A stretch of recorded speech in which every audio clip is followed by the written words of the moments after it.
Morning folks, welcome back to a new video. So today I have a route set. In fact, I better set it up on my phone first. So I have a route set.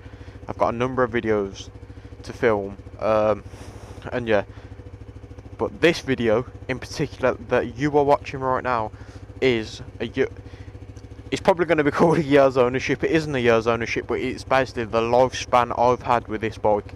And I'm going to explain all the good things, all the bad things, stuff like that. So yeah, let's get right into it. So then folks, as I said, this is going to be a summary of the GSX-S125. I'm just going to jump straight into it. It's an absolute incredible bike. If you've been watching the channel for a while, you'll know that my previous bike was a Benelli TNT. Let me just adjust that mirror. Yeah, my previous bike was a Benelli TNT, and I had, do you know what? I had so much love for that bike. Like, I really loved that bike. I used to defend it till death's door, type of thing. But it just gave up on me. I was having too many problems, and it came out of warranty. So then I'd had to fix it myself, and I just thought, do you know what? I can't be arsed with this. So I decided to take the jump. I decided to sell the TNT, and then I thought I want a Japanese bike. So I decided to get. In fact, I didn't decide to get. I originally wanted the GSX-R. GSX? No, the Gixxer. Sorry, couldn't get more. Is that then? Yeah, I originally wanted the Gixxer, but basically when I went to buy the Gixxer at Street Bike, they actually didn't have any. I was like, oh, okay. I thought it was just a case of, oh yeah, we'll order you one in, it'll be in within a week. No, that weren't the thing. With COVID and everything, because of the shortage of 125s, they were all on like back order type of thing, and they weren't coming in until this year. Bearing in mind I bought this bike in May, so they weren't coming in until this year. And so I was like, I can't wait that long, because I hadn't actually sold my TNT at this point, bearing in mind. So I still had the TNT. It was working on and off, and I was just thinking, nah, I want a new bike. So basically I ended up seeing this. It was pre-registered, so I was like, well, the TNT was classed as pre-registered. Well, it had another owner. Basically they bought it and then didn't like it, so then sold it back. So yeah, they I said, how much was it? It was, I think it was 3.8. So I was like, okay. So then went back, but I think I spoke to the missus and that, and then was like, yeah, do you know what, I'll have it. But originally the only reason I weren't going for this bike was for the pure fact I actually don't like the headlight. Well, it's grew on me now, to be fair, but I wasn't the biggest fan of the headlight. It used to do my absolute nothing. I just thought it looked dead ugly, and I thought that's where Suzuki like skimped a bit, type of thing. But no, I thought, you know what, I don't look at the headlight. So I took a bit of a gamble and thought, it's either going to grow on me or I'm still going to hate it.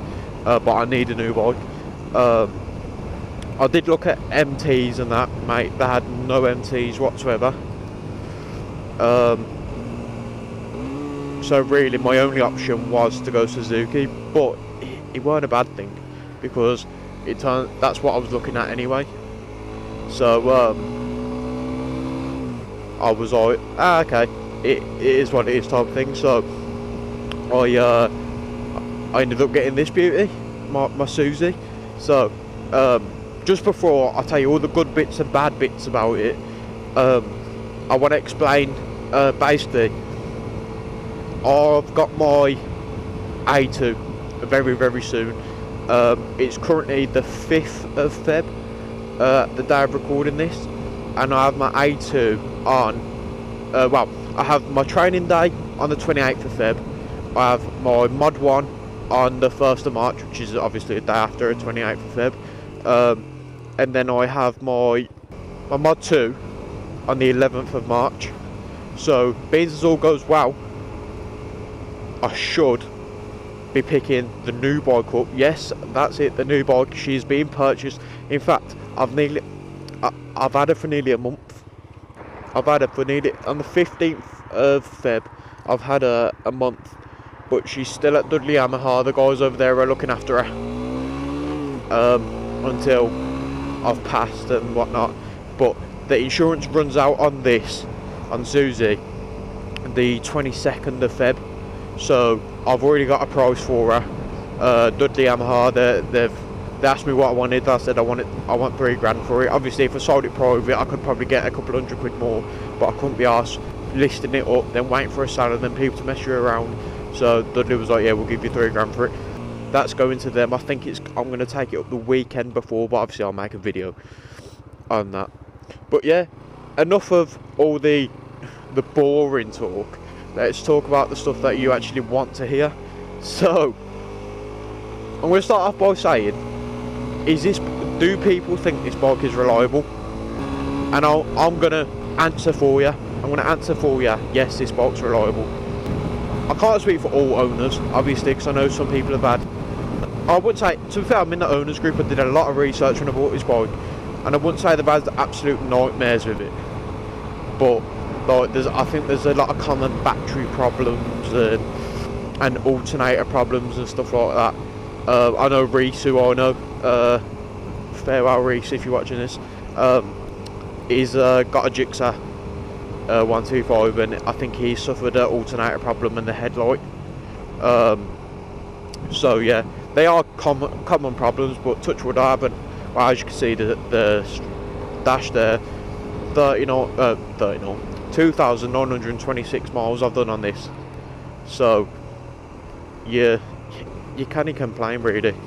You can't complain.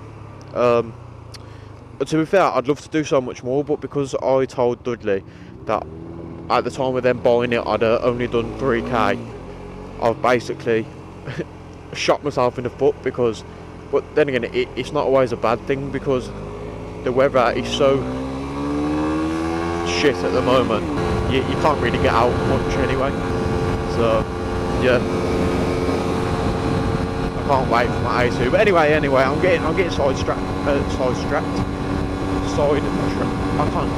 I'm getting distracted. There we go. I got there eventually.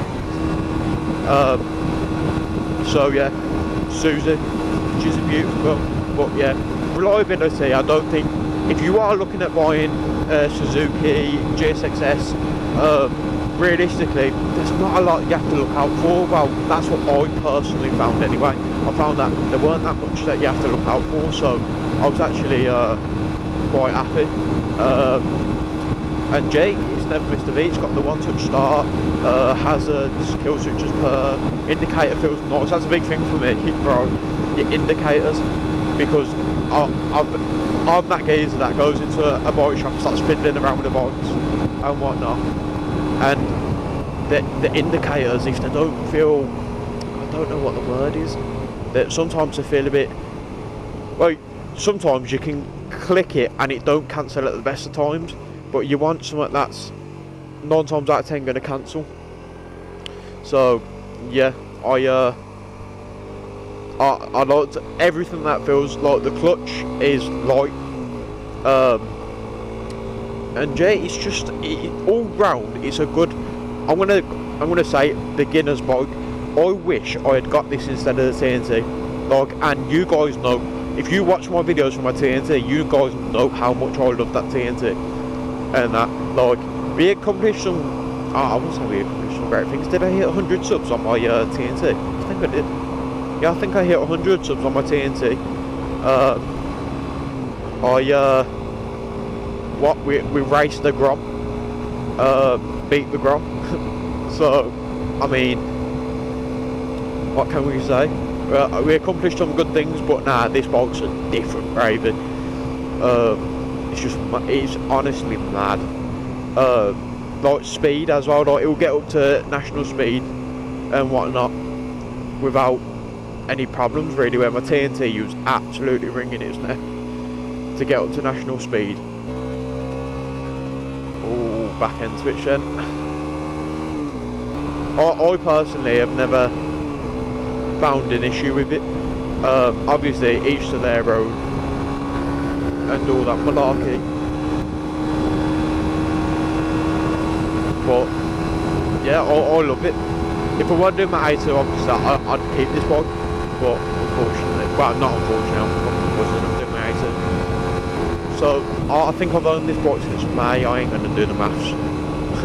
I just ain't gonna do the maths. You guys can do the maths, and I honestly love it.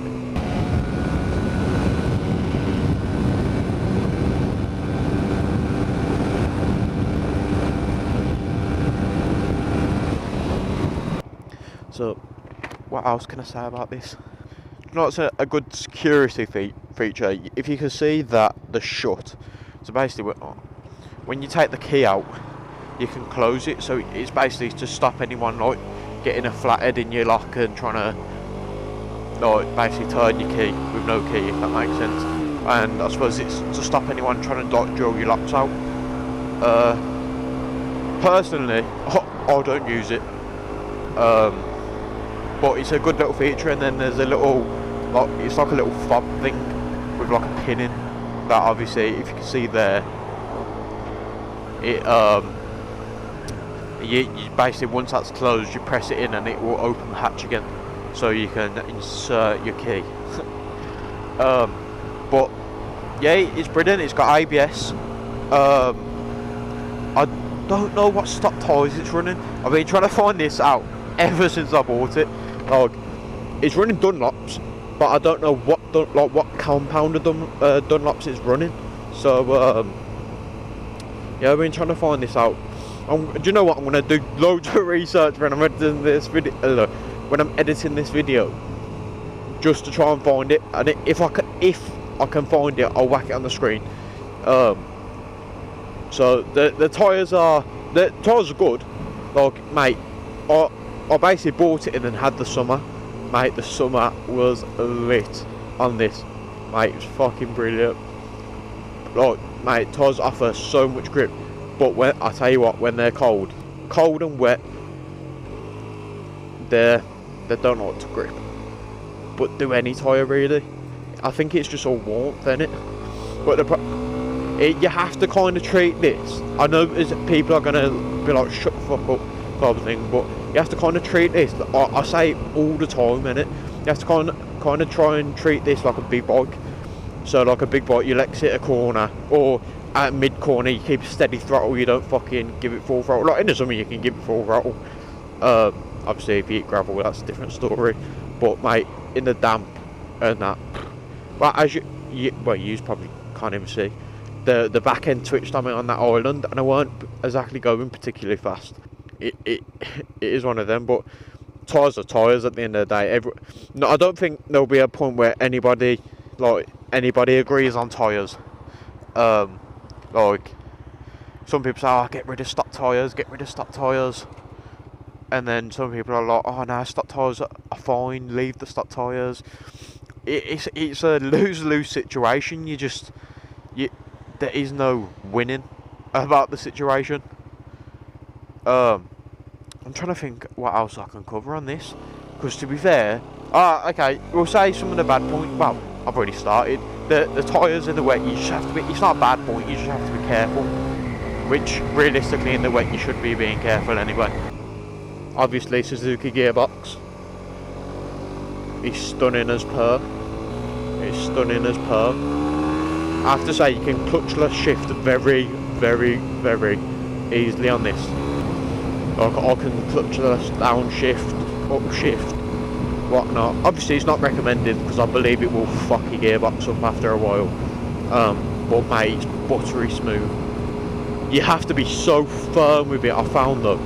But you can't just, if you pitter-pattering around, it's just basically from first to second, you've got to be very, very, very, very firm, because the bike doesn't like going from first to second. If you like gentle with the if you're gentle with your gear changes, it don't like it. Yeah, but keeping up with normal traffic, you honestly, you won't have a problem. This video is more aimed towards people that want to buy this bike but is and ahhing, and that. Personally, I've rode the Gixxer, and the Gixxer had a Black Widow on it, and granted, it is quick. Do you know what? For a 125, it is quick. Like YZF, I've rode that as well. It has variable valves, so it's basically like a fucking little inline four. You can just rely on top end power pretty much. Where obviously the Gixxer's is literally the same engine as this. I don't know if it's up tuned, D-tuned. I don't know. I honestly don't know. If I'm thinking right, it's literally like you could take that engine out and put it in this, and it's the same. Do you know what I mean? But nah, I rode that, and obviously it is quicker than this for the pure fact that it's faired. You can tuck behind the screen, and God, when I tuck behind the screen, it makes the world of difference. You got no wind on you whatsoever, and you're just watching your speedo climb. Where on this, it will still like proper get on it, like it will still get some decent speed, but you kind of, what's the word, like as soon as you hit, like if it's like a windy day like this, and you like battling with the wind, yeah, you're gonna struggle. But apart from that, you'll be all good in the hood. So yeah, I think I'm gonna end this video here, guys. So if you did enjoy, please smash that like button. If you did want to see any more videos, please smash the subscribe button. And if you want to be notified when I upload a video, please ding dong that notification bell. And if you have any questions, smash them in the comments below, and I shall try my best to give you the best answer. So yeah, until next time, I can't even speak. Until next time, guys, peace.